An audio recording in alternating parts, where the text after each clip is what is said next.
बिस्मिल्लाहिर्रहमानिर्रहीम। अस्सलामुअलैकुम। मैं हूँ हारून अख्तर। इस प्लेलिस्ट में हम प्रोजेक्ट मैनेजमेंट का कोर्स करेंगे।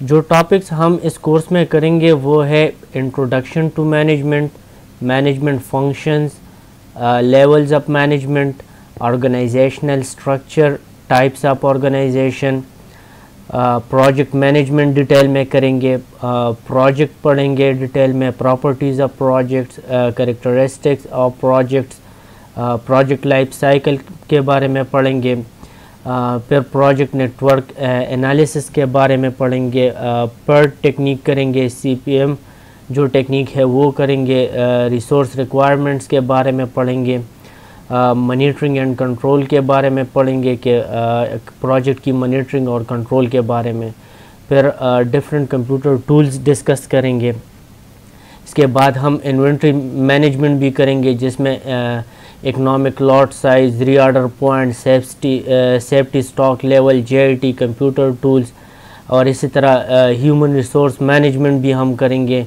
उसमें डिफरेंट मैनेजमेंट स्टाइल्स पढ़ेंगे, साइकोलॉजिकल टाइप्स करेंगे, रिक्रूटमेंट एंड ट्रेनिंग करेंगे, जॉब इवेल्युएशन, इसी तरह मोटिवेशन, इंसेंटिव्स और इसी तरह प्रोजेक्ट मैनेजमेंट के दूसरे टॉपिक्स डिटेल में हम डिस्कस करेंगे।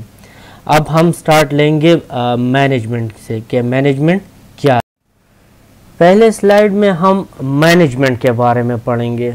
What is management? So, in simple words, I can say that it is the act of getting people together to accomplish desired goals and objectives using available resources efficiently and effectively. क्या मतलब? मतलब ये कि हर organisation का अपना एक गोल होता है, अपना एक मकसद होता है। फॉर एग्जांपल एक मैकेनिकल इंडस्ट्री है, उनका गोल है फॉर एग्जांपल कोई चीज़ प्रोड्यूस करना या कोई मशीन बनाना। तो जो गोल है उनका ऑब्जेक्टिव जो है वो स्पेसिफिक मशीन बनाना है। या अगर IT एक इंडस्ट्री है तो उनका एक गोल है कोई सॉफ्टवेयर बनाना, कोई प्रोग्राम बनाना या कोई गेम बनाना।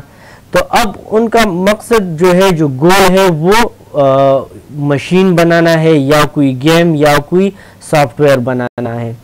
तो उस गोल के लिए अब वो क्या करेंगे कि वो लोगों को इन्वॉल्व करेंगे, जो एक्सपर्ट्स है वो उनको काम में लाएंगे। अब जो एक्सपर्ट है उनको वो मिलाएंगे साथ में और उनसे काम लेंगे और उनको टूल्स प्रोवाइड करेंगे। फॉर एग्जांपल मशीन बनाने के लिए या प्रोडक्शन के लिए उनको different types of tools and equipments चाहिए। या जो आपकी IT इंडस्ट्री है और IT स्पेशलिस्ट है आपके, तो उनको क्या चाहिए? कंप्यूटर चाहिए और जो कंप्यूटर में उनको सॉफ्टवेयर बनाने के लिए या गेम बनाने के लिए डिफरेंट सॉफ्टवेयर्स चाहिए, तो वो उनका टूल है। अब हम क्या करेंगे कि इन लोगों को इन्वॉल्व करेंगे आपस में और उनको वो टूल्स और रिसोर्सेज उनको प्रोवाइड करेंगे। ये बेसिकली रिसोर्सेज है।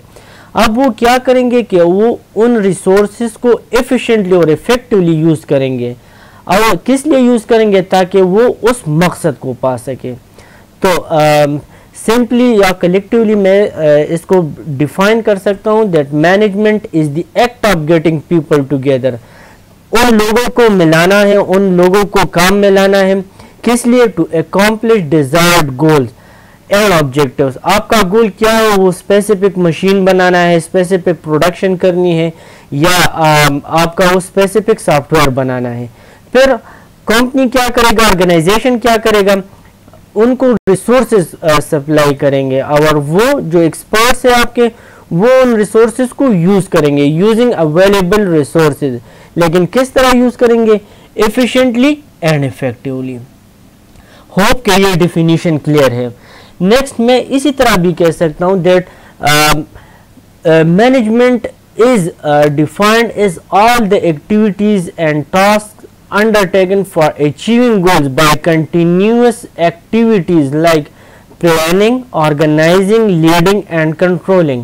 मैनेजमेंट में क्या होता है कि वही जो आप लोग इन्वॉल्व करते हैं उनको रिसोर्सेज प्रोवाइड करते हैं और वो रिसोर्सेज वो एफिशिएंटली और इफेक्टिवली यूज़ करते हैं, लेकिन वो कंटिन्यूस एक्टिविटीज़ क्या करते हैं, वो स्टार्ट लेते हैं प्लानिंग से, ऑर्गेनाइजिंग करते हैं, फिर उनमें लीडर होता है जो लीडिंग करता है और उनका लीडर जो होता है और कंट्रोलिंग टीम होता है वो कंट्रोलिंग करता है। तो वही सेम है कि ये सीरीज ऑफ एक्टिविटीज़ है कि वो एक्टिविटीज़ कर रहे हैं और एक्टिविटीज़ वो स्टार्ट ले रहे हैं प्लानिंग से, फिर ऑर्गेनाइजिंग है, फिर लीडिंग है और फिर कंट्रोलिंग है। सो मैं कह सकता हूँ that it is all the activities and tasks undertaken for achieving goals by continuous activities like planning, organizing, leading and controlling। सही है। अब इसको मैं और भी मॉडिफाई कर सकता हूँ इस डिफिनीशन को, या मैं इसको मजीद कह सकता हूँ that it is a process of planning, decision making, organising, leading, motivation and controlling the human resources, financial, physical and information resources of an organization to reach its goals efficiently and effectively।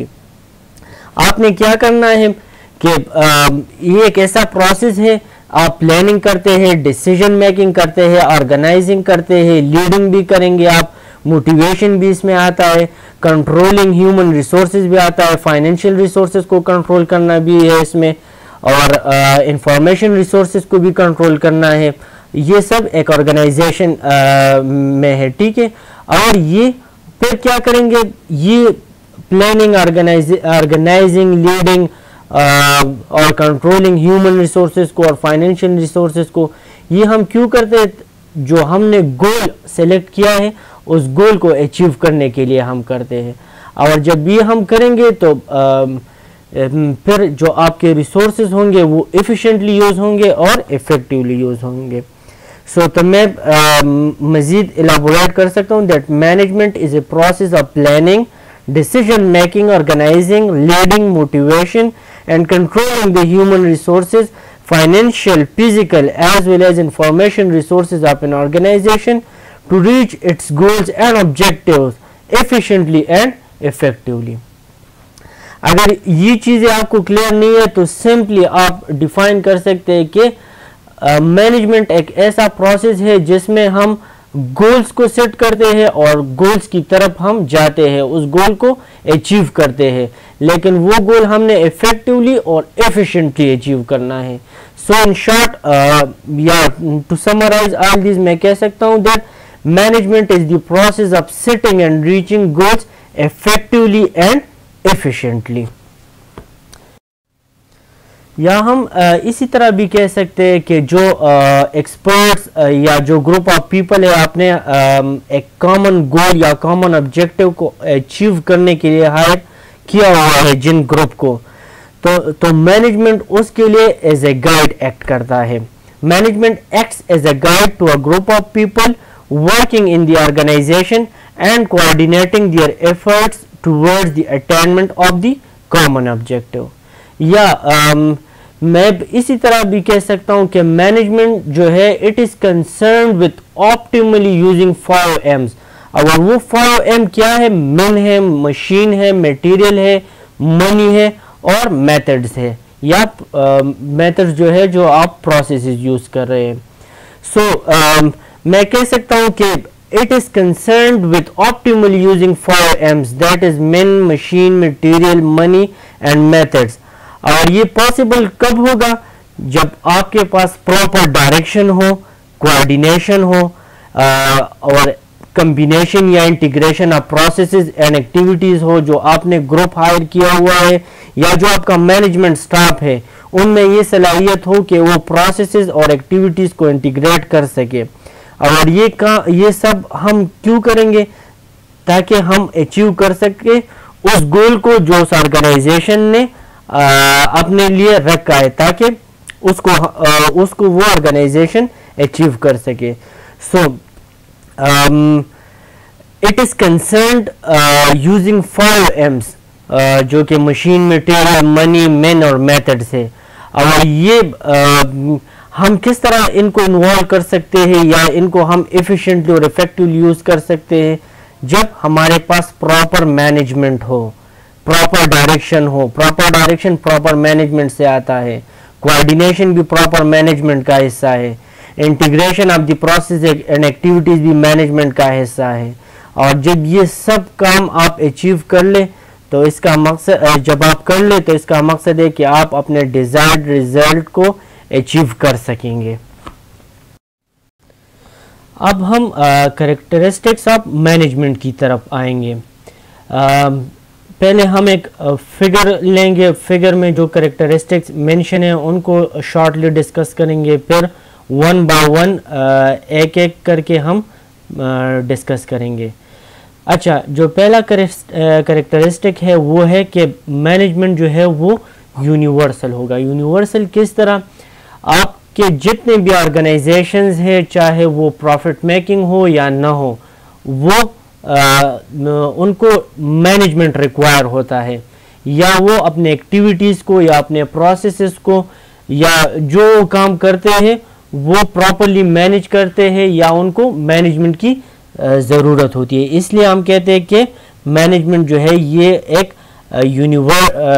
Universal activity है। ठीक है, next goal oriented है। अब आप हर organisation को ले लें, ठीक है, चाहे वो प्रॉफिट मेकिंग हो या ना हो, सोशल ऑर्गेनाइजेशन हो या जो भी हो, आईटी रिलेटेड हो, उनका एक मकसद होता है, कॉमन गोल होता है। फार्मास्यूटिकल कंपनी है तो वो उनका क्या मकसद होता है, गोल क्या होता है कि वो एक जो मेडिसिन है या एक वैक्सीन है वो बनाना है। या एक मैकेनिकल इंडस्ट्री है, उनका गोल क्या है, मैन्युफैक्चरिंग करना है या कोई मशीन बनाना है या किसी मशीन की मेंटेनेंस करनी है। या अगर कोई आईटी रिलेटेड इंडस्ट्री है तो उनका गोल ये है कि उन्होंने एक सॉफ्टवेयर बनाना होता है या कोई गेम बनाना होता है। अब नेक्स्ट है कि management is a continuous process. क्यों कंटिन्यूअस प्रोसेस हम क्यों कहते हैं? क्योंकि अगर कोई भी ऑर्गेनाइजेशन आप ले ले तो उसमें मैनेजमेंट कंटिन्यूसली चलता रहता है। मैनेजमेंट न सिर्फ लोगों का बल्कि जो प्रोसेस या एक्टिविटी हो रहा है उनका भी वो भी मैनेजमेंट के ज़ुमरे में आते हैं, उनका भी मैनेजमेंट होता है। सही है, तो जो ऑर्गेनाइजेशन है जब तक कि वो ऑर्गेनाइजेशन रहता है, चाहे प्रोडक्शन हो, ह्यूमन रिसोर्स हो, फाइनेंस हो, मार्केटिंग हो, सब में आपका मैनेजमेंट होता है। इसलिए हम कहते हैं कि management is a continuous process. अब फिर आते हैं हम मल्टी डायमेंशनल की तरफ कि management is a multi dimensional process. So multi dimensional में क्यों कहता हूँ? क्योंकि मैनेजमेंट का मतलब ये नहीं कि आप सिर्फ लोगों की एडमिनिस्ट्रेशन करें, बल्कि आपने मैनेज करना है जो प्रोसेसेस हो रही है, जो एक्टिविटीज़ हो रही है, जो ऑपरेशंस हो रहा है आपके ऑर्गेनाइजेशन में या आपकी इंडस्ट्री में। तो आपने सिर्फ लोगों का, जो आप ह्यूमन इन्वॉल्व है या लेबर्स इन्वॉल्व है, जो वर्कर्स है, सिर्फ उनकी एडमिनिस्ट्रेशन या मैनेजमेंट नहीं करनी है, बल्कि जो काम हो रहा है, जो ऑपरेशंस हो रहे हैं, उनको भी आपने मैनेज करना है। इसलिए हम कहते हैं कि ये मल्टी डायमेंशनल एक्टिविटी है। फिर मैनेजमेंट को मैं ग्रुप एक्टिविटी भी कह सकता हूँ कि ये ग्रुप एक्टिविटी है, क्योंकि मैनेजमेंट में एक बंदा इन्वॉल्व नहीं होता बल्कि डिफरेंट लोग होते हैं, हर एक अपना काम होता है, लेकिन एट द एंड वो सब लोग एक कॉमन गोल के लिए जो हमने सेलेक्ट किया हुआ है उनके लिए काम करते हैं। तो जो आपके डिफरेंट लोग हैं ग्रुप में इन्वॉल्व है, वो एक कॉमन मकसद, कॉमन गोल के लिए कि वो सॉफ्टवेयर बनाएंगे या कोई मशीन डेवलप करेंगे या कोई मेंटेनेंस करेंगे या जो भी एक्टिविटी है वो करेंगे, लेकिन वो ग्रुप में एक एक्टिविटी है और वो उस ऑर्गेनाइजेशन में एक कॉमन गोल के लिए काम कर रहे हैं। फिर डायनेमिक फंक्शन की तरफ आ रहा हूँ कि जो आपका मैनेजमेंट है ये डायनेमिक फंक्शन है। डायनेमिक फंक्शन किस तरह? चाहे आपका जो एक ऑर्गेनाइजेशन है और उस ऑर्गेनाइजेशन में वेरियस डिफरेंट फैक्टर्स होते हैं, लाइक पॉलिटिकल फैक्टर्स होते हैं, लीगल फैक्टर्स होते हैं, social factors, technological, economic factors. अब जोन सा भी कोई भी फैक्टर मैं उठा लूँ, उसको मैं चेंज कर लूँ, तो आपका जो आपकी ऑर्गेनाइजेशन की ग्रोथ और परफॉर्मेंस है तो उस पर असर पड़ेगा, चाहे पॉजिटिव हो या नेगेटिव हो, लेकिन असर ज़रूर पड़ेगा। तो मैं कह सकता हूँ कि जो आपकी जो एक्टिविटीज़ है, जिस तरह या जो फैक्टर्स है, social, political, legal, technological, economical, अब अगर इन फैक्टर्स को मैं इफेक्ट कर लूँ तो वो ऑर्गेनाइजेशन के ग्रोथ को इफेक्ट करता है, ऑर्गेनाइजेशन की परफॉर्मेंस को इफेक्ट करता है। तो हम क्या करते हैं, ये मैनेजमेंट जो है ये डायनेमिक फंक्शन है, तो नेगेटिव इफेक्ट को या नेगेटिव जो आपका फैक्टर है उसको ओवरकम करने के लिए मैनेजमेंट क्या करता है, स्ट्रेटजीज बनाता है और वो उस ऑर्गेनाइजेशन में इम्प्लीमेंट करने की कोशिश करता है, ताकि आपके ऑर्गेनाइजेशन को जो ग्रोथ मिले या जो उसकी परफॉर्मेंस हो वो पॉजिटिवली ग्रो हो, वो पॉजिटिवली आगे बढ़े। अच्छा, फिर मैं मैनेजमेंट को इनटेंजिबल फोर्स भी कह सकता हूँ, क्योंकि मैं न मैनेजमेंट को देख सकता हूँ न टच कर सकता हूँ, लेकिन मैनेजमेंट को मैं फील कर सकता हूँ, क्योंकि ये एग्जिस्ट करता है, एक एक्टिविटी है। डिफरेंट एक्टिविटीज़ को रिलेट करने के लिए या परफॉर्मेंस को बेहतर बनाने के लिए या जो आप ऑपरेशंस है उनको बेहतर बनाने के लिए या ह्यूमंस की जो मैनेजमेंट के लिए आपको मैनेजमेंट चाहिए, तो मैं फील कर सकता हूँ, लेकिन मैं इसको न टच कर सकता हूँ और न देख सकता हूँ। अब हम डिटेल में आते हैं, एक एक पॉइंट को डिटेल में अब हम पढ़ेंगे। अच्छा, ये प्रोसेसेस या ये कैरेक्टरिस्टिक हमने उस फिगर में डिस्कस की। अब हम डिटेल में आते हैं कि एक जो आपका मैनेजमेंट है वो एक यूनिवर्सल एक्टिविटी है। क्यों? Because all the organisation whether it is profit making or not, they require management. क्यों मैनेजमेंट की ज़रूरत क्यों पड़ती है? ताकि वो मैनेज कर सके अपने ऑपरेशंस को, अपने एक्टिविटीज़ को, अपने वर्कर्स को। मैं इन शॉर्ट कह सकता हूँ कि जो आपका मैनेजमेंट है it is purely universal in nature because all the organizations need or require management. Next, goal oriented की तरफ मैं आता हूँ कि आपका जो मैनेजमेंट है it is goal oriented process. क्यों? क्योंकि every organization is set up with a predetermined objective or goal. और मैनेजमेंट क्या करता है? Management helps in reaching those goals timely and smoothly. हर ऑर्गेनाइजेशन का अपना मकसद होता है, एक स्पेसिफिक गोल होता है, चाहे सॉफ्टवेयर बनाना हो, चाहे मशीन बनाना हो, चाहे कोई वैक्सीन क्रिएट करना हो। तो उसके लिए वो आपका एक प्री डिटर्मिन्ड ऑब्जेक्टिव है या गोल है, और मैनेजमेंट क्या करता है कि उस गोल को आप एफिशिएंटली, टाइमली और स्मूथली उसको आप रीच कर सके, उस मकसद को आप हासिल कर सके। इसलिए मैं कह सकता हूं कि आपकी जो मैनेजमेंट है वो गोल ओरिएंटेड प्रोसेस है। उसमें एक गोल होता है और ऑर्गेनाइजेशन उस गोल को अचीव करने की कोशिश करते हैं थ्रू प्रॉपर मैनेजमेंट। फिर मैनेजमेंट को मैं कंटिन्यूअस प्रोसेस लेता हूँ। कंटिन्यूअस प्रोसेस क्यों है? क्योंकि ये एक ऑनगोइंग प्रोसेस है।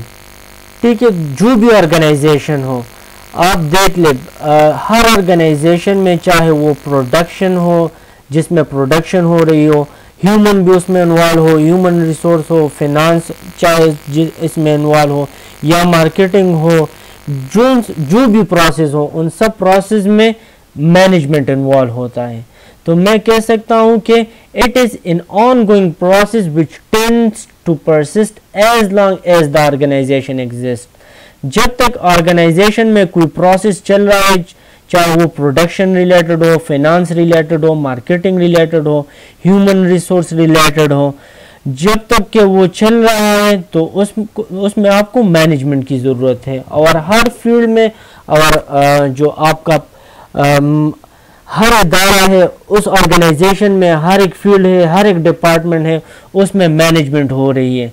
तो इसलिए मैं कहता हूँ कि जो आपकी मैनेजमेंट है वो एक कंटिन्यूअस प्रोसेस है। नेक्स्ट, अब मैं मल्टी डायमेंशनल एक्टिविटी की तरफ आ रहा हूँ कि आपका जो मैनेजमेंट है, मैनेजमेंट को मैं कह सकता हूँ it is a multi dimensional activity. Management सिर्फ लोगों की एडमिनिस्ट्रेशन का नाम नहीं है, बल्कि ये एक ब्रॉड टर्म है जिसमें हम ले सकते हैं कि आप कोई एक्टिविटी कर रहे हैं किसी ऑर्गेनाइजेशन में, या कोई प्रोसेस कर रहे हैं, या कोई ऑपरेशन कर रहे हैं और उसको मैनेज कर रहे हैं, तो वो भी मैनेजमेंट के ज़ुमरे में आता है। अब मैनेजमेंट आप प्रोडक्शन प्रोसेस कर रहे हैं तब ये भी मैनेजमेंट है, ह्यूमन रिसोर्स में मैनेजमेंट करें तो ये भी मैनेजमेंट है, आप फाइनेंस में करें तो ये भी मैनेजमेंट है। इसलिए ये एक ब्रॉड टर्म का नाम है। तो मैं कह सकता हूँ कि management is not confined to the administration of people और men, it manages work processes and operations and it makes it a multidisciplinary activity। तो जब मैं इन सब को मैनेज कर रहा हूँ तो मैं कह सकता हूँ कि ये जो मैनेजमेंट है ये एक मल्टी डायमेंशनल एक्टिविटी है। नेक्स्ट मैं आता हूँ कि जो मैनेजमेंट है वो एक ग्रुप एक्टिविटी है। ग्रुप एक्टिविटी किस तरह, क्योंकि मैंने पहले भी बता दिया था कि मैनेजमेंट में या ऑर्गेनाइजेशन में आप डिफिनीशन में मैंने कह दिया था कि आप क्या करते हैं कि आप लोगों को, एक्सपर्ट्स को हायर करते हैं और हर एक का अपना अपना काम होता है। फिर हर बंदे की अपनी ज़रूरियात होती है, अपनी एक्सपेक्टेशंस होती है और अपनी बिलीफ्स होती है। फिर वो उस ऑर्गेनाइजेशन को ज्वाइन करता है और ज्वाइन करने के बाद उनको जिन बंदों को हायर किया होता है उनको एक कॉमन गोल दिया होता है। कॉमन गोल क्या है? मशीन बनाना है, वैक्सीन बनाना है, दवाई बनानी है, या सॉफ्टवेयर बनाना है, या गेम बनाना है। तो वो लोग हैं जिनके अकायद, नज़रियात, एक्सपेक्टेशन, ज़रूरियात सब मुख्तलिफ है, लेकिन वो एक कॉमन गोल के लिए, कॉमन मकसद के लिए काम कर रहे हैं एक टीम में। तो उनकी सुपरविजन होती है, वो कोऑर्डिनेट करते हैं एक दूसरे के साथ। तो ये सब एक्टिविटी एक मैनेजमेंट के ज़ुमरे में आती है, एक मैनेजमेंट के अम्ब्रेला में आती है। तो मैं कह सकता हूँ कि मैनेजमेंट जो है ये एक ग्रुप एक्टिविटी है। ग्रुप एक्टिविटी इस तरह कि डिफरेंट अकायद, नज़रियात, ज़रूरियात के लोगों को मिला के आप उनको एक कॉमन मकसद के लिए इस्तेमाल करें, तो ये एक ग्रुप एक्टिविटी है और एक सक्सेसफुल ग्रुप एक्टिविटी है। फिर डायनेमिक फंक्शन की तरफ मैं आता हूँ कि जो आपका जो मैनेजमेंट है उसको मैं एज अ डायनेमिक फंक्शन भी लेता हूँ। डायनेमिक फंक्शन इस तरह के मैं अगर किसी फैक्टर्स को चेंज करता हूँ तो उससे आपकी ऑर्गेनाइजेशन की ग्रोथ और परफॉर्मेंस पे असर पड़ेगा। तो मैं कह सकता हूँ कि an organization exists in a business environment that has various factors like legal, social, political, technological and economic.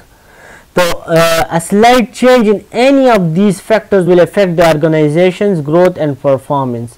So to overcome these changes, management formulates strategies and implements them. मकसद ये है कि अगर आपका ऑर्गेनाइजेशन है और उसकी ग्रोथ और परफॉर्मेंस के लिए आपको मैनेजमेंट की ज़रूरत पड़ती है। मैनेजमेंट ऐसे स्ट्रेटजीज बनाता है और उन स्ट्रेटजीज को उस ऐसे तरीक़ों से इम्प्लीमेंट करता है जिससे आपका जो ऑर्गेनाइजेशन है वो उसका ग्रोथ पॉजिटिवली वो ग्रोथ करता है और परफॉर्मेंस भी उसका बेहतर होता है। फिर मैनेजमेंट को हम इंटेंजिबल फोर्स भी कहते हैं। इंटेंजिबल का मतलब ये है कि कोई चीज़ को मैं देख नहीं सकता, टच नहीं कर सकता, लेकिन मैं फील कर सकता हूँ उसकी एग्जिस्टेंस को। So management can also neither be seen nor touch but I can feel it existence. Management है तब ऑर्गेनाइजेशन ग्रोथ कर रहा है, सही है। तो मैनेजमेंट इनटेंजिबल फोर्स है कि मैं उसको फील कर सकता हूँ लेकिन टच नहीं कर सकता या सीन या उसको देख नहीं सकता। तो यहाँ पे करेक्टरिस्टिक्स ख़त्म हो जाते। बहुत ज़्यादा और भी करेक्टरिस्टिक्स है, लेकिन जो मेन करेक्टरिस्टिक है वो ये 5-6 करेक्टरिस्टिक्स हैं। अब हम different types of management styles की तरफ आते हैं। Different types of management styles, मुख्तलिफ किस्म के मैनेजमेंट स्टाइल्स है और वक्त के साथ साथ आपका जो मैनेजमेंट प्रोसेस है वो चेंज होता है। हम 3 different types of management styles को डिस्कस करेंगे। ट्रेडिशनल मैनेजमेंट जो कि फरसुदा निज़ाम है, या मैनेजमेंट का जो फरसुदा निज़ाम है, या पहले जो मैनेजमेंट होता है, या पाकिस्तान में अब जो मैनेजमेंट राइज है उसको ट्रेडिशनल मैनेजमेंट कहते हैं। डिटेल में अब हम नेक्स्ट स्लाइड्स में करेंगे। फिर टीम मैनेजमेंट है कि किस तरह टीम मिल के काम करती है, और फिर सर्वेंट मैनेजमेंट है जिसमें एक्सपर्ट्स इन्वॉल्व होते हैं। अब हम ट्रेडिशनल मैनेजमेंट की तरफ आते हैं कि ट्रेडिशनल मैनेजमेंट में क्या होता है।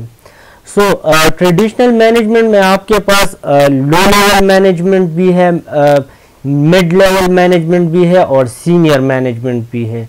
In traditional management there is hierarchy of employees, low level management, mid level management and senior management. और होता क्या है कि उसमें एक मैनेजर होता है।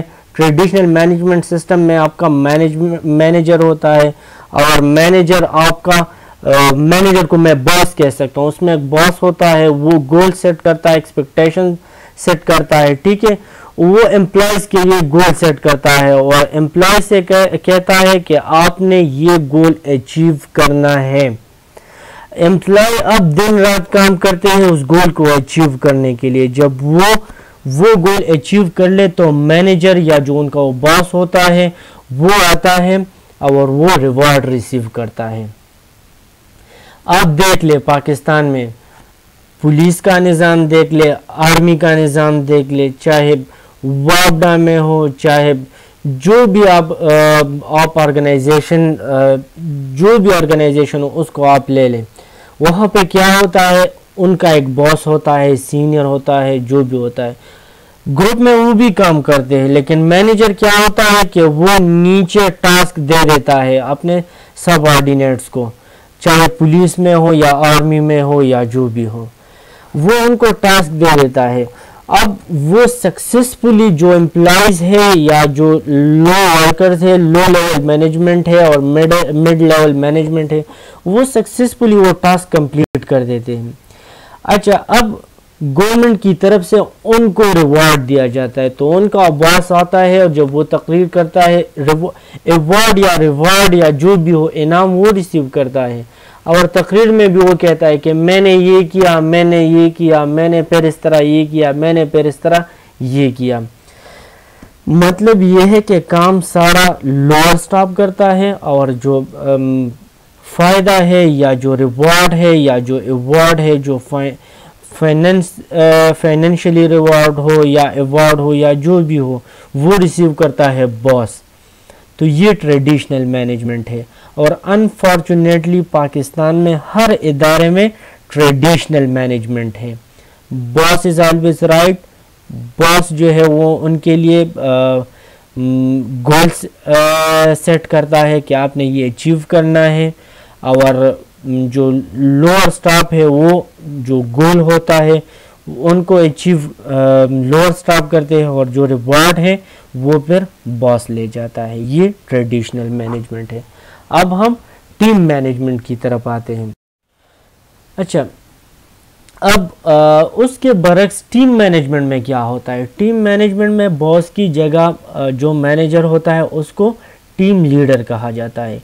टीम लीडर अब अपनी टीम का चुनाव करेगा, वो एक्सपर्ट्स बंदे हायर करेगा उस प्रोजेक्ट के लिए, उस गोल के लिए, ताकि वो जो गोल सेट किया हो उन्होंने, ताकि जो टीम उसने सेलेक्ट किया है वो उस गोल को अचीव कर सके। अब टीम में हर बंदा टीम मेंबर होता है और हर मेंबर का अपना अपना काम होता है। अब वो मिलकर उस गोल को अचीव करने की कोशिश करते हैं। अब उनको रिसोर्सेज चाहिए तो वो मैनेजर या टीम लीडर प्रोवाइड करता है। उनको कोई डायरेक्शन चाहिए तो वो टीम लीडर उनको डायरेक्ट करता है, या वो किसी और प्रॉब्लम में इन्वॉल्व हुए तो टीम मैनेजर या टीम लीडर उस प्रॉब्लम से उनको निकालने की कोशिश करता है।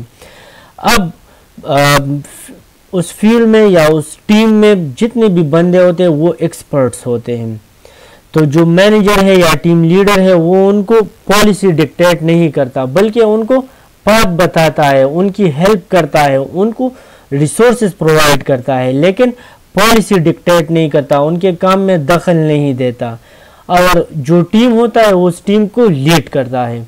अब क्या होता है कि जो गोल उन्होंने सेलेक्ट किया है तो सारा टीम मिलके उस गोल को अचीव करने की कोशिश करते हैं। अब अगर वो उस गोल को अचीव करते हैं तो टीम लीडर आता है, वो कहता है कि हमने ये गोल अचीव किया है, और जो रिवार्ड है वो मिल के रिसीव करते हैं।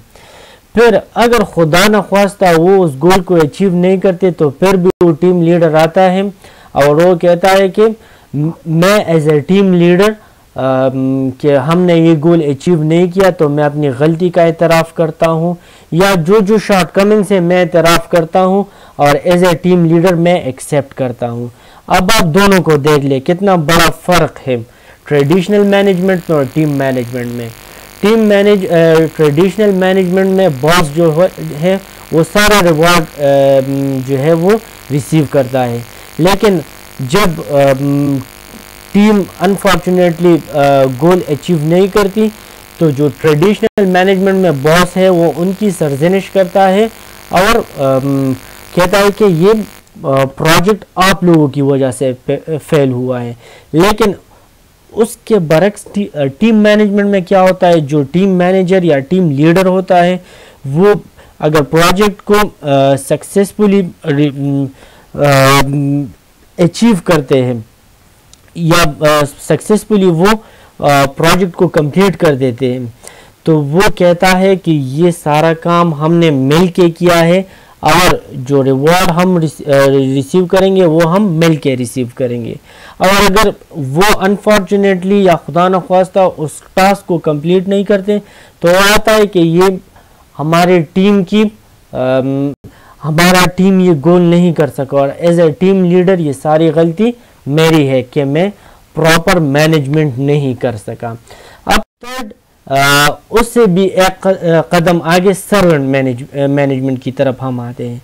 सर्वेंट मैनेजमेंट में क्या होता है कि जो टीम लीडर या टीम मैनेजर होता है वो सिर्फ रिसोर्सेज सप्लाई करता है, लेकिन क्या होता है कि जो बंदे वो हायर करता है वो एक्सपर्ट्स को हायर करता है। उस टीम में सारे एक्सपर्ट्स बंदे होते हैं, तो जो टीम मैनेजर है वो उनको सिर्फ रिसोर्सेज प्रोवाइड करता है। जो पाथ है, डायरेक्शन है, वो इतने एक्सपर्ट्स होते हैं जो फील्ड में जो टीम में होते हैं कि वो अपना काम खुद कर सकते हैं, उनको पाथ की ज़रूरत नहीं होती, सिर्फ उनको रिसोर्सेज की ज़रूरत होती है और रिसोर्सेज जो है वो उनका टीम लीडर या टीम मैनेजर उनको प्रोवाइड करता है। तो यहाँ पे क्या होता है, with this approach the manager help supply resources the employees need to meet company goals. In servant leadership, the organization recognizes employees as experts in their field and work to help them work efficiently. तो क्या होता है, team leader सिर्फ उनको resources provide करता है और उनको गोल के बारे में बताता है कि ये आपका गोल है, आपको जो रिसोर्सेज चाहिए हम वो रिसोर्सेज आपको प्रोवाइड करेंगे, लेकिन आप अपने फील्ड के एक्सपर्ट हो, ये काम आपने एफिशिएंटली करना है और आपने इस गोल को अचीव करना है। अच्छा, जो भी मैनेजमेंट के टाइप हो, चाहे वो सर्वेंट मैनेजमेंट हो या टीम मैनेजमेंट हो या ट्रेडिशनल मैनेजमेंट हो, जो भी टाइप हो, उनका एक ही मकसद होता है और मकसद ऑर्गेनाइजेशनल गोल वो अचीव करना और उनको एफिशिएंटली अचीव करना। किसी ऑर्गेनाइजेशन में सर्वेंट मैनेजमेंट है, किसी में टीम मैनेजमेंट है, किसी में ट्रेडिशनल मैनेजमेंट है, लेकिन मकसद एक है। वो मकसद कि जो ऑर्गेनाइजेशन का एक गोल या एक मकसद होता है जो वो मकसद मैंने बता दिया, मशीन बनाना, कोई मेंटेनेंस का काम करना, दवाई या वैक्सीन बनाना, कोई आईटी रिलेटेड काम करना, कोई सॉफ्टवेयर बनाना, कोई और प्रोग्राम बनाना। तो ये सारा एक कॉमन ऑब्जेक्टिव है। उस कॉमन ऑब्जेक्टिव के लिए वो काम करेंगे, चाहे सर्वर मैनेजमेंट को यूज़ करते हैं, चाहे ट्रेडिशनल मैनेजमेंट को यूज़ करते हैं या टीम मैनेजमेंट को। अब हम लेवल्स ऑफ मैनेजमेंट की तरफ आते हैं। Basically there are 3 levels of management, top level management, middle level management और लोअर लेवल मैनेजमेंट। अब टॉप लेवल मैनेजमेंट में आपके बोर्ड ऑफ डायरेक्टर्स आते हैं, president, vice president, chief executives, ये आपके टॉप लेवल मैनेजमेंट में आते हैं। फिर उसके बाद मिडिल लेवल मैनेजमेंट में, और टॉप लेवल मैनेजमेंट आप इस जो ट्रायंगल है यहाँ पे आप देख सकते हैं कि ये बहुत कम लोग हैं। फिर मिडिल लेवल मैनेजमेंट में आपके जनरल मैनेजर्स है, ब्रांच मैनेजर्स है, डिपार्टमेंट मैनेजर्स है, और ये आप देख ले ये टॉप लेवल मैनेजमेंट से ज़्यादा है। फिर लोअर लेवल मैनेजमेंट या लोअर स्टाफ आपका आता है। फिर लोअर लेवल का भी मैनेजमेंट है। लोअर लेवल मैनेजमेंट में फोरमैन है, सेक्शन हेड्स है और सुपरवाइजर्स है आपके। तो 3 लेवल्स ऑफ मैनेजमेंट है, top level management, middle level management, lower level management. Top level management कम है, फिर middle level management top level management से ज़्यादा है, और फिर लोअर लेवल मैनेजमेंट जो सबसे ज़्यादा है, जिसमें सुपरवाइजर, सेक्शन हेड्स और फोरमैन आते हैं। अब टॉप लेवल मैनेजमेंट को हम एक्सप्लेन करते हैं।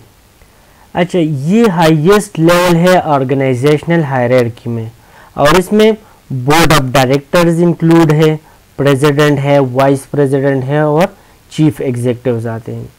अब अगर आप अपनी यूनिवर्सिटी की मिसाल ले लें, तो यूनिवर्सिटी में आपका जो वाइस चांसलर है या जो बोर्ड ऑफ डायरेक्टर्स इन्वॉल्व है, वो आपके टॉप लेवल मैनेजमेंट में आते हैं। ठीक है। अब हर ऑर्गेनाइजेशन में बोर्ड ऑफ डायरेक्टर्स होते हैं, प्रेसिडेंट होता है, सीईओ होता है, वाइस प्रेसिडेंट होता है, चीफ एग्जीक्यूटिव है, ये आपके टॉप लेवल मैनेजमेंट में आते हैं। अब इनकी रिस्पॉन्सिबिलिटी क्या है? ये रिस्पॉन्सिबल है ताकि जो ऑर्गेनाइजेशन में जो प्रोसेसेस है, जो ऑपरेशंस है या जो भी काम हो रहा है, ताकि वो उनको कंट्रोल कर सके और उनकी देखभाल कर सके।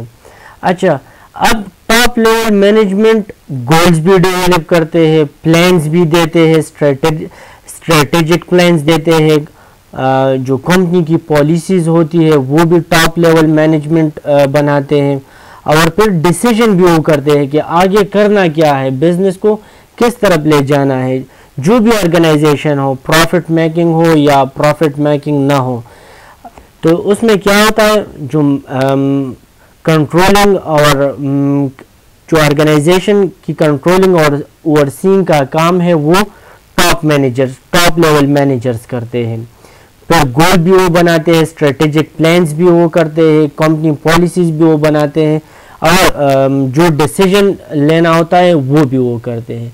अच्छा, टॉप लेवल मैनेजमेंट रिसोर्सेज भी प्रोवाइड करते हैं।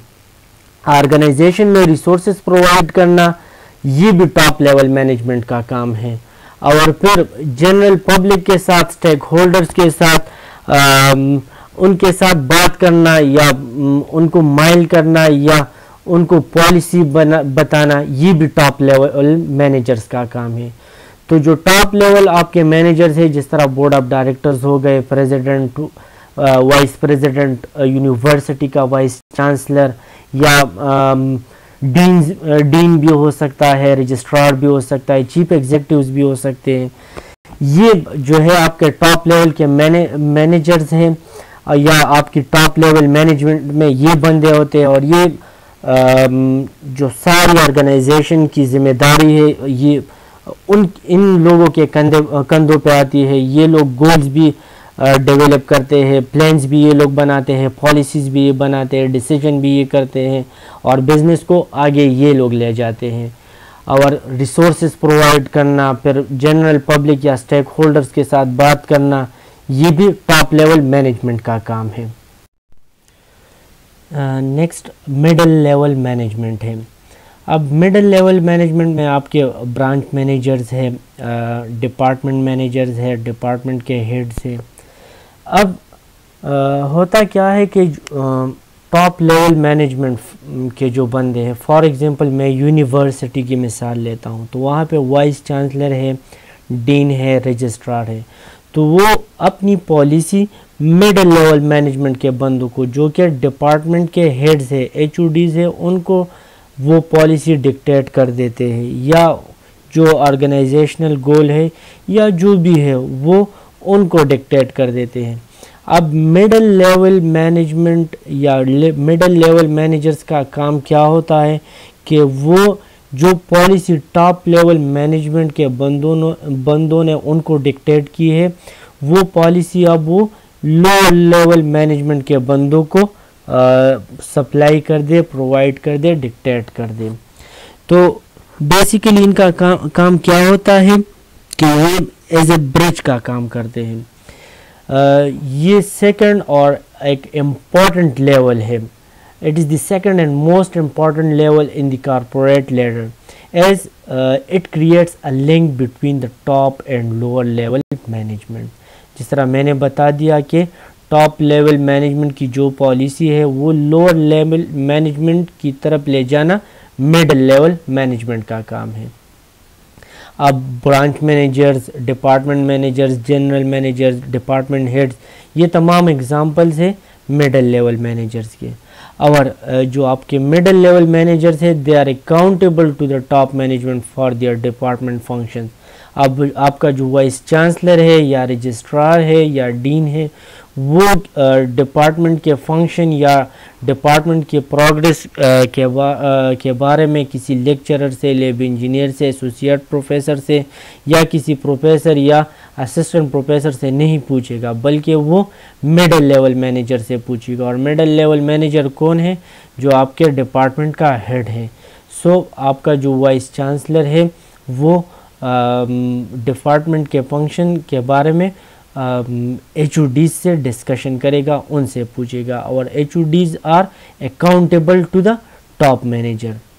नेक्स्ट, अब अगर ऑर्गेनाइजेशनल कोई गोल है या आप अपनी यूनिवर्सिटी में देख ले, तो जो आपके HODs है या चेयरमैन है आपका, तो वो ज़्यादा टाइम डिवोट करता है जो ऑर्गेनाइजेशनल गोल की तरफ या यूनिवर्सिटी के लिए या दूसरे टास्क के लिए। इसी तरह जो जनरल मैनेजर्स है या ब्रांच मैनेजर्स है, उनको आप देख ले, वो ज़्यादा टाइम देते हैं कि जो ऑर्गेनाइजेशन की पॉलिसी है वो लोअर लेवल मैनेजर की तरफ डिक्टेट हो, या टॉप लेवल मैनेजर्स का जो टास्क है, जो टास्क उन्होंने उनको दिया है, तो वो उसके लिए उस टास्क को अचीव करने के लिए, उस गोल को अचीव करने के लिए ज़्यादा टाइम डिवोट करते हैं। किससे ज़्यादा? टॉप लेवल मैनेजर से ज़्यादा। आप अगर बैंक में देख ले तो आपका ब्रांच मैनेजर है, वो बहुत ज़्यादा काम करता है, बहुत ज़्यादा टाइम स्पेंड करता है उस गोल और उस मकसद के लिए। Then the CEO or the president of the respective bank. ठीक है, तो अब मिडिल लेवल मैनेजर्स का उनका जो रोल है, तो मैं कह सकता हूँ कि they execute organisational plans in conformance with the company's policies and the objectives of the top management. और वो they define and discuss information and policies from top management to lower management. उनका दूसरा काम क्या होता है कि जो पॉलिसी उनको दी जाती है टॉप मैनेजमेंट की तरफ से, तो वो लोअर मैनेजमेंट की तरफ ले जाना, ये मिडिल लेवल मैनेजमेंट का काम है। और सबसे जो इम्पोर्टेंट उनका टास्क है, inspiring and providing guidance to low level managers towards better performance. अब काम तो लो लेवल मैनेजर्स ने करना है। यूनिवर्सिटी में काम किसने करना है? लैब इंजीनियर्स ने करना है, लेक्चरर्स ने करना है, एसोसिएट प्रोफेसर्स ने करना है, असिस्टेंट प्रोफेसर्स ने करना है, प्रोफेसर ने करना है। अब ये लो लेवल मैनेजर्स में आते हैं। अब मिडिल लेवल या HODs का काम क्या होता है कि वो इंस्पायर करे और गाइडेंस दे इन लोगों को, ताकि जो मकसद है, जो कॉमन गोल है, वो अचीव हो। क्लियर है ये?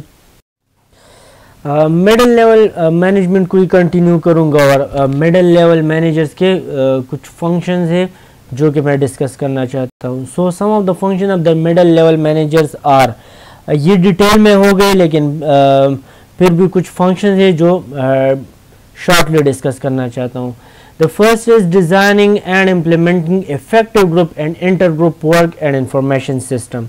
The second is defining and monitoring group level performance indicators. The third is diagnosing and resolving problems within and among work groups. अब जो group middle level managers, for example आपका HOD है, उसने groups बनाए हैं और उस ग्रुप में डिफरेंट पीपल है और उनका कोई इशू आ जाए, कोई प्रॉब्लम हो, तो पहले तो काम क्या करना है कि वो उस प्रॉब्लम को डायग्नोज करे और फिर उसको रिजॉल्व करे। तो ये काम है मिडिल लेवल मैनेजर का। फिर the fourth function is designing and implementing reward system supporting cooperative behaviour, ताकि वो डिजाइन कर सके, इम्प्लीमेंट कर सके रिवॉर्ड सिस्टम। कोई टीचर है या कोई ग्रुप मेंबर है, जो ग्रुप उसने बनाया है, उसमें ज्यादा काम जो बंदा करता है उसको रिवॉर्ड दे। और रिवॉर्ड क्या होता है यूनिवर्सिटी में या कॉलेज में या स्कूल में, ये बताना कि he is the best teacher of this department. So hope कि आप मिडिल लेवल मैनेजमेंट आप लोगों को क्लियर है और ये क्या क्या फंक्शन कर रहे हैं। अब मैं लोअर लेवल मैनेजमेंट की तरफ आता हूँ, जिसमें सुपरवाइजर्स है, सेक्शन हेड्स है और फोरमैन है। अब इन मैनेजर्स का काम क्या है कि they focus on controlling and directing. In short मैं इस तरह कह सकता हूँ कि जो इंडस्ट्री है या यूनिवर्सिटी है, उसमें सारा जो काम है वो लोअर लेवल मैनेजमेंट के बंदे करते हैं या लोअर लेवल मैनेजर्स करते हैं। Supervisor, section heads, foreman are example of lower level management and these managers focus on controlling and directing. अब इन लोगों की रिस्पॉन्सिबिलिटी क्या है?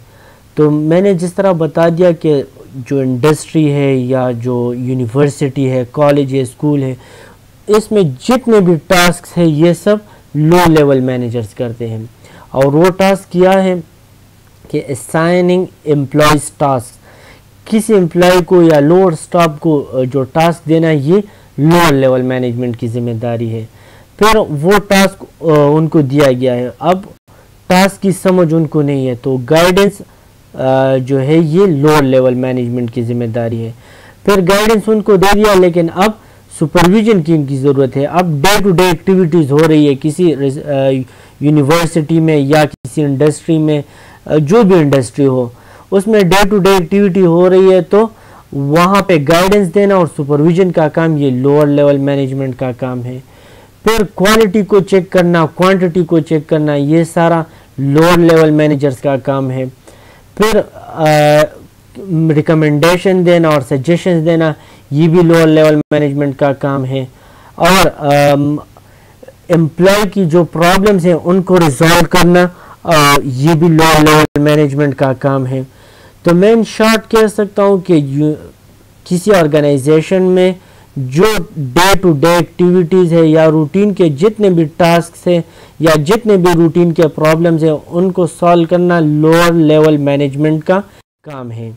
इसीलिए मैं कह सकता हूँ कि फर्स्ट लेवल मैनेजर्स की तरह लो लेवल मैनेजर्स जो है वो रोल मॉडल्स होते हैं एम्प्लॉयज़ के लिए। रोल मॉडल्स क्यों होते हैं? क्योंकि वो डे टू डे एक्टिविटीज़ करते हैं, वो उनको सुपरविजन प्रोवाइड करते हैं, क्वालिटी और क्वांटिटी को चेक करते हैं, गाइडेंस प्रोवाइड करते हैं। इसीलिए ये जो लोअर स्टाफ है उनके जो रोल मॉडल्स हैं वो लोअर लेवल मैनेजमेंट के बंदे हैं। और मैं इसलिए कहता हूँ क्योंकि इनका काम है बेसिक सुपरविजन करना लोअर लेवल मैनेजमेंट का, मोटिवेशन देना, ये इन लोगों को मोटिवेट करते हैं जिसकी वजह से ये रोल मॉडल बन जाते हैं। फिर इनकी कैरियर प्लानिंग करना, ये भी लोअर लेवल मैनेजर्स का काम है। और परफॉर्मेंस फीडबैक लेना और स्टाफ सुपरविजन करना, ये भी लोअर लेवल मैनेजमेंट का काम है। इन सारे टास्क की वजह से basic supervision, motivation, career planning, performance feedback और स्टाफ सुपरविजन की वजह से ये जो लोअर लेवल मैनेजर्स हैं ये एम्प्लॉयज़ के रोल मॉडल्स बन जाते हैं। जिस तरह ऑर्गेनाइजेशन में फर्स्ट लेवल मैनेजर्स आपके रोल मॉडल्स होते हैं। नेक्स्ट अब हम फंक्शंस ऑफ मैनेजमेंट करेंगे कि मैनेजमेंट के क्या फंक्शन हैं। So the first and foremost function of management is to decide earlier what is to be done in future. हमने प्लानिंग करना है कि हमने फ्यूचर में क्या काम करना है, इसलिए ये मैनेजमेंट का पहला फंक्शन है। नेक्स्ट ऑर्गेनाइजिंग है। ऑर्गेनाइजिंग में क्या होता है कि जब आपका प्लान बन गया तो नेक्स्ट स्टेप आपका क्या है, एक्टिविटीज़ को ऑर्गेनाइज करना। इसलिए प्लानिंग के बाद ऑर्गेनाइजिंग जो है वो सेकंड फंक्शन है मैनेजमेंट का। थर्ड जो फंक्शन है वो है स्टाफिंग। अब प्लान भी हो गया, ऑर्गेनाइजिंग भी हो गया कि आप एक्टिविटीज़ को किस तरह ऑर्गेनाइज करेंगे, लेकिन इसके बाद हम लोगों को हायर करना है, एक्सपर्ट्स को हायर करना है। So the staffing involves hiring personnel for carrying out various activities of the organisation. Staffing में क्या होता है कि आपने बंदे हायर करना होता है। क्यों? ताकि आप राइट बंदे को हायर करें राइट जॉब के लिए। सो पहले प्लानिंग है, फिर एक्टिविटीज़ को ऑर्गेनाइज करना, ऑर्गेनाइज के बाद आपने राइट पर्सन को राइट जॉब के लिए हायर करना है। अब हायरिंग भी हो गया तो नेक्स्ट अब आप क्या करेंगे, डायरेक्टिंग करेंगे। डायरेक्टिंग का क्या मतलब कि आपने बंदे तो हायर कर दिए, स्टाफिंग हो गई, अब मैनेजर ने क्या करना है, गाइड करना है, सुपरवाइज करना है, लीड करना है और मोटिवेट करना है अपने सबऑर्डिनेट्स को या उन बंदों को जो उसने स्पेसिफिक टास्क के लिए उनको हायर किया होता है। तो प्लानिंग, ऑर्गेनाइजिंग, स्टाफिंग के बाद डायरेक्टिंग का काम आता है और ये आपके मैनेजर्स और टीम लीडर करेंगे। फिर आता है कंट्रोलिंग। तो डायरेक्टिंग के बाद आपका मैनेजमेंट का जो फंक्शन है वो है कंट्रोलिंग। कंट्रोलिंग का क्या मतलब, जिस तरह नाम से जाहिर है कि जो टास्क शो करेंगे तो एम्प्लॉयज़ की परफॉर्मेंस को मेजर करने के लिए और परफॉर्मेंस को ठीक करने के लिए कंट्रोलिंग ज़रूरी है। इसलिए जो आपके मैनेजर्स हैं, जो टीम लीडर्स हैं, वो कंट्रोलिंग का काम करेंगे। The controlling function of management involves a number of steps to be taken to make sure that the performance of the employees is as per the plans। हमने plan से शुरू किया था तो अब हम कंट्रोलिंग इसलिए करेंगे ताकि जो टास्क हो रहा है, जो आपके बंदे जो काम कर रहे हैं वो एज पर दी प्लान्स हो। अब हम वन बाय वन हर एक को शॉर्टली डिस्कस करेंगे। पहला है प्लानिंग। जिस तरह मैंने डिस्कस कर दिया that it is the first and foremost function of management, that is to decide earlier what is to be done in future. It encompasses formulating policies, it creates targets, it set up actions and so forth।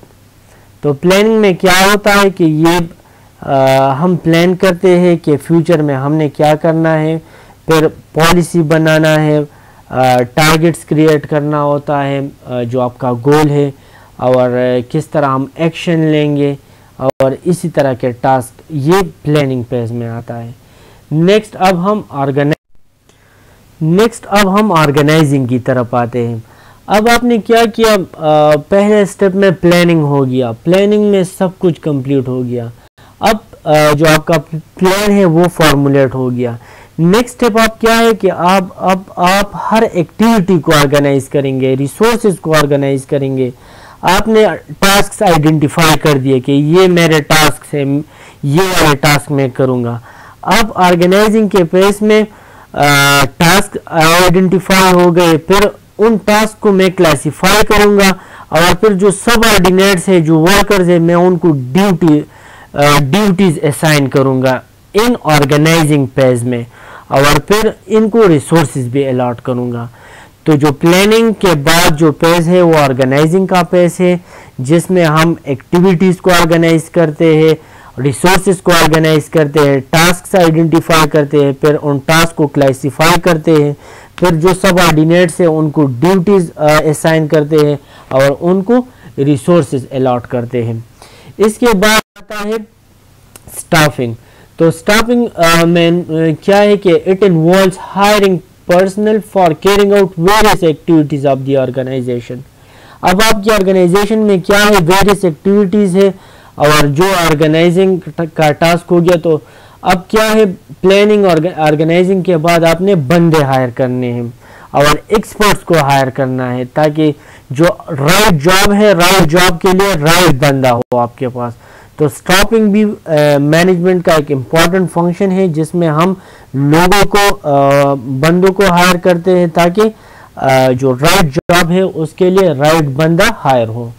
Next अब मैं directing की तरफ आता हूँ। Directing अब task है managers का। अब आपके मैनेजर्स क्या करेंगे, गाइडेंस प्रोवाइड करेंगे, जो लोअर स्टाफ है उनको सुपरविजन करेंगे, टीम को लीड करेंगे या जो टास्क हो रहा है उसको लीड करेंगे, और जो सब ऑर्डिनेट्स है या जो एम्प्लॉयज है या जो वर्कर्स है उनको मोटिवेट करेंगे, ताकि वो जो टास्क है वो टास्क सही डायरेक्शन में जाए और जो गोल है वो गोल वो सही अचीव करे। जो ऑर्गेनाइजेशन है और ऑर्गेनाइजेशन का अपना एक गोल होता है, तो गोल अचीव करने के लिए डायरेक्शन बहुत ज़्यादा ज़रूरी है और डायरेक्शन आपका टीम लीडर और टीम मैनेजर प्रोवाइड करता है। सो जो डायरेक्टिंग है ये भी मैनेजमेंट का एक इम्पॉर्टेंट फंक्शन है। अब मैं आता हूँ कंट्रोलिंग की तरफ। सो कंट्रोलिंग भी बहुत ज़्यादा ज़रूरी है और ये लास्ट फंक्शन है मैनेजमेंट का। The controlling function of management involves a number of steps to be taken to make sure that the performance of the employees is as per the plan. हमने प्लान किया था कि हम ये task करेंगे, अब उस टास्क को अचीव करने के लिए कंट्रोलिंग बहुत ज़्यादा ज़रूरी है, ताकि हर एम्प्लॉय की परफॉर्मेंस को मैं कंट्रोल कर सकूं एज पर दी प्लान्स। अब इसमें क्या है, it involves establishing performance standards and comparing them with the actual performance. अब प्लान में मैंने क्या किया था कि मैंने एक परफॉर्मेंस स्टैंडर्ड रखा था। अब जब मैं कोई टास्क करूंगा तो मैं क्या करूंगा, उस टास्क को कंपेयर करूंगा उस स्टैंडर्ड के साथ जो प्लान में मैंने स्टैंडर्ड रखा था। अब एक एम्प्लॉय एक टास्क करता है, तो जो टास्क को परफॉर्म करता है तो मैं उस टास्क को कंपेयर करूंगा जो प्लानिंग पेज में मैंने जो टास्क लिया था, जो स्टैंडर्ड मैंने लिया था। तो एक्चुअल काम जो हो रहा है उस एक्चुअल काम को मैं जो परफॉर्मेंस है परफॉर्मेंस स्टैंडर्ड के साथ कंपेयर करूंगा। अब खुदा न ख्वास्ता उसमें कोई वेरिएशंस आ रहे हैं तो मैं क्या करूंगा, करेक्शंस के लिए नेसेसरी स्टेप्स लूंगा। और अगर वो कोई परफॉर्मेंस सही चल रही है तो मुझे किसी करेक्शन की ज़रूरत नहीं है, लेकिन अगर काम इधर उधर हो रहा है तो जो मैनेजर है आपका, जो टीम लीडर है, वो उसको क्या सही करने की कोशिश करेगा। तो फंक्शन ऑफ मैनेजमेंट में प्लानिंग हो गया, ऑर्गेनाइजिंग, स्टॉपिंग, डायरेक्टिंग और कंट्रोलिंग पे ख़त्म हो गया। मैंने प्लान किया है कि ये टास्क मैं करूँगा, उसके लिए फिर मैं टास्क की ऑर्गेनाइजेशन करूँगा, फिर मैं उसके लिए बंदे हायर करूँगा, फिर जो टीम लीडर है या टीम मैनेजर है वो डायरेक्टिंग का काम करेगा, हर एक टास्क को वो डायरेक्ट करेगा, सबऑर्डिनेट्स की वो सुपरविजन करेगा, लीड करेगा, मोटिवेट करेगा। फिर आता है कंट्रोलिंग का फंक्शन। कंट्रोलिंग में क्या करेगा, अगर टास्क इधर उधर हो रहा है, कोई वेरिएशन या चेंजेस आ रही है, तो वो जो आपका मैनेजर है वो क्या करेगा, नेसेसरी स्टेप्स लेगा ताकि वो उस टास्क को करेक्ट कर सके अकॉर्डिंग टू दी स्टैंडर्ड्स।